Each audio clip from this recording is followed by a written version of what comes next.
Wheels into the promised land we go. The top 6 has been whittled down to the 4 playoff teams. Of course, what's at stake? A place in the Premier League. Who's it going to be? We're going to take a little look next.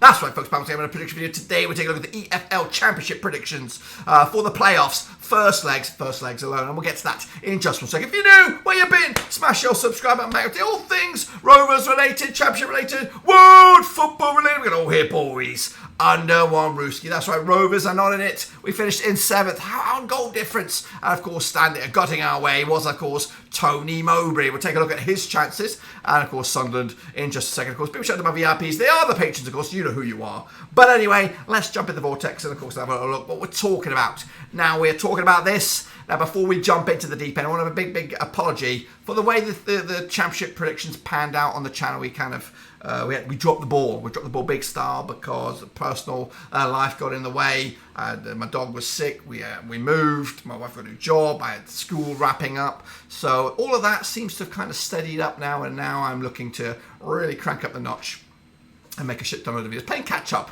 for all the time that I missed. Starting right here, right now, with the playoffs first leg. So I do apologise. Next season, I will not let you down. But anyway, let's take a look at, of course, how we got to the stage. And we did see the Freaks, the 6-figure Freakazoids. They went on top quite comfortably in the end. 10 points clear over Sheffield United, who joined them in the Premier League, of course, returning after a couple of seasons or a season or so absence. 2 seasons, I think, now. They are there. But who will join them? Of course, Luton, Middlesbrough, Coventry and Sunderland there. Rovers, unfortunately, on goal difference. Just missing out. Going down, though, Reading, Blackpool and Wigan, they're out. They're into League One.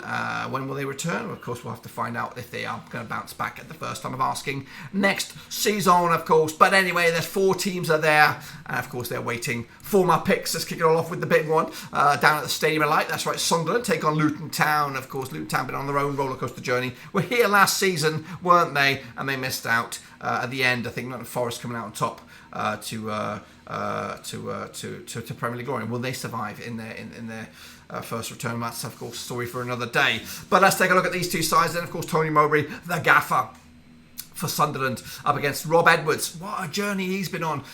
Did fantastically well for the Vegans. From League 2 to League 1. Abandoned ship there, got a job with Premier League. Was it Premier League? No, relegated Watford from the Premier League. Of course, didn't last that. But of course, he probably lasted long. He's probably one of the longest serving managers at Watford. But of course, got the boot. Picked up Luton Town. Picked up where Nathan Jones left off, really. And just added a bit of extra nous to their game. And guess what? They looked good without having the superstar players, of course, and that's what you need, the camaraderie, and that's what this playoff quartet looks like. Maybe, of course, Middlesbrough stand out being the super powerhouse team here, but of course the Sunderlands, Coventry's, Luton coming here with teamwork, camaraderie, and of course all for one, one for all sort of mentality. Sunderland there, of course, Tony Mowbray, the gaffer, played each other, these 2 sides, 13 times in 1983, 5 wins for Sunderland, 3 wins for Luton, 5 draws, of course. The Mackems coming into unbeaten in the last 6 games. In fact, they haven't lost in the last 9. Luton, though, haven't lost in the last 14 games, coming into on 75% form. Of course, Luton, biggest win over Sunderland, 3-0 win since 1983. The biggest win for Sunderland, 5-0 win over Luton. Of course, biggest Sunderland scored 18 goals compared to Luton's 14 over the course of those 13 games. 1.08 goals scored by Luton when taking on Sunderland. 1.38 goals scored by Sunderland.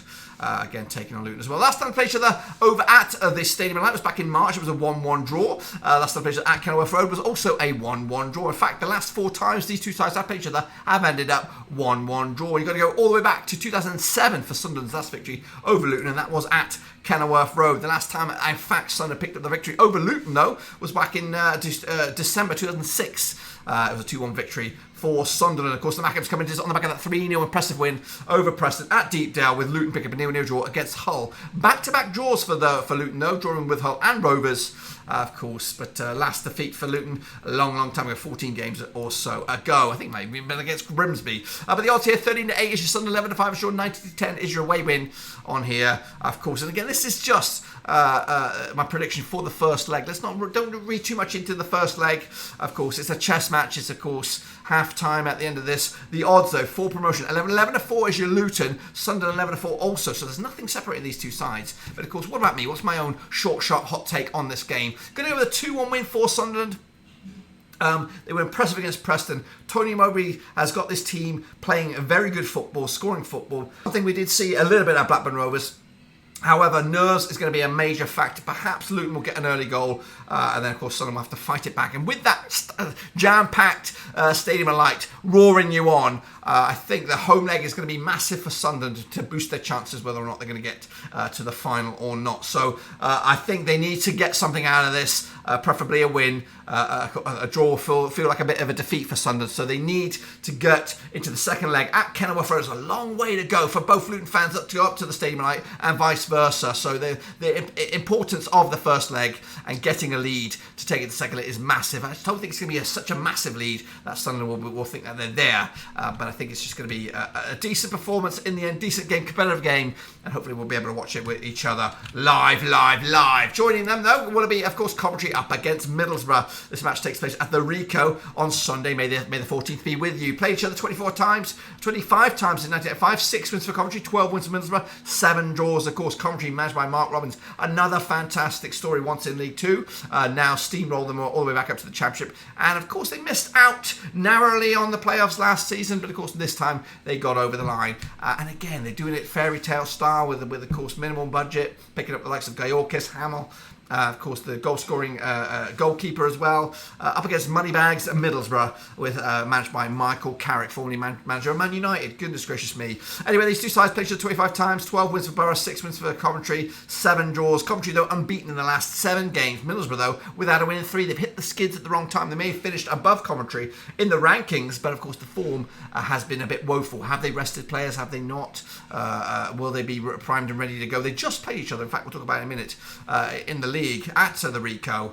Yeah, that was just on the 8th, a couple of days ago. Dress rehearsal. It was actually at Riverside. 1-1 it was. The last time they played each other at the Rico was a 1-0 win for Coventry. In fact, Middlesbrough's last victory over Coventry wasn't that long ago. It was back in March 2021 at the Rico. 2-1 it was last season. But, of course, a tight game we got up on our hands. Of course, it was a draw between the two sides last time around. Prior to that, though, Coventry did pick up a 2-0 win over Birmingham. Middlesbrough did lose, though, to Rotherham, of course, securing Rotherham, the Millers' safety in this division once again. Let's take a look at the odds then. 8-5 is your Coventry, 9-5 is your Borough. So Coventry may be edging it slightly for the first leg. 11-5, though, is the draw. But, of course, have a look at the odds for the promotion. Borough are 13-8, Coventry are 7-2. So Borough, I think, overwhelmingly favoured. They've got the goal scorer Chema Akpom, but of course Gayorkes, both fantastic strikers, and I'd love to have either of them at you apart, but I know I won't. But of course, and again, I watched Borough against Norwich. They were very good. Coventry, of course, very stubborn. They don't give up. Even if they trail a couple of goals, they'll fight back and give it a good account for themselves. I don't think they'll lose this game, Coventry. I just think it's going to be another one of those delicate games. 1-1 again, kind of a repeat of the Riverside, which means it'll bring it back down to the Riverside for the deciding 90 minutes or more, of course. So for me, Sunderland getting the minimal upper hand on this one. Maybe Middlesbrough slightly getting the upper hand, but of course there's just paper thin margins between all 4 of these sides. And you know what? Fair play to the 4 sides for making it. Middlesbrough, of course, starting off the season a little bit woefully with Wilder at the helm. Correct me if I'm wrong. I'm trying to remember when he took over. Correct me if I'm wrong. I don't know. But anyway, great season for them. Carrick has done wonders. And, of course, well done to Tony Mowbray. Of course, taking over from Alex Neil. Fantastic job. And hopefully he doesn't get the sack regardless of what goes on. Because to be there in the playoffs right here, right now, it's good. But only one of these 4 can go to the Premier League. We'll be back for the second legs, of course, very, very soon. Let me know your thoughts and opinions about these predictions and your own. Drop them down in the comments. I want to know. Curious to think what you guys think will happen in the playoffs. But until then, subscribe, thumbs up, hit the little bell. But until then, guys and girls, I'm checking out.